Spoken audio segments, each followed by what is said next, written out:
श्रीराम, जय शिवराय. तुम्ही सगळ्यांनी आता छावा पिक्चर तर पाहिलाच असेल आणि महाकुंभला पण तुम्ही जाऊन आले असाल आणि इन्स्टाच्या स्टोरीज, व्हॉट्सअपवर स्टेटस आणि पाहिजे तर 4-5 मित्राला तुम्ही फोटोज, व्हिडिओ शेअर केले असतील. पण त्याच्यानंतर काय? पिक्चर पाहून आल्यानंतर काय? महाकुंभला जाऊन आल्यानंतर काय केलं तुम्ही धर्मासाठी? काही नाही ना. तर वाशिमकर सगळ्यांना एक होऊ, दर आठवडी हप्त्यातून एक दिवस काढू, धर्माबद्दल बोलू, धर्माचे कार्य करू, एकत्र येऊ. कारण की हे खूप गरजेचं आहे. फक्त इन्स्टाची स्टोरी टाकून, व्हॉट्सअपवर शेअर करून चालणार नाही. कार्य करा लागतील धर्मासाठी. एकत्र या. दर हप्ते एक दिवस काढू, फक्त एक दिवस धर्मासाठी बोलू आपण. काही शब्द तुम्ही बोला, काही शब्द आम्ही बोलतो.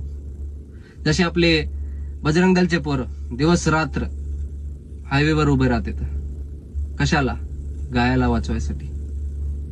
आणि तुम्ही काय करता? बजरंग दलचे आपले वाशिमचे पोरं 60-70 असतील जे गायासाठी संघर्ष करत आहेत. आणि बाकी काय करता? बाकी तुम्ही गाय वाचू शकत नाही ना, तर ऍटलिस्ट समोर या, धर्माची गुण गाऊ, धर्माबद्दल बोलू, धर्माचे कार्य करू. सगळेच गाय वाचू शकत नाही, पण ऍटलिस्ट त्या 100 पैकी 70 जर गाय वाचत असतील तर 40% माणसं, पोरं जेवढे आहेत धर्माबद्दल बोलू शकतील, धर्मासाठी एकत्र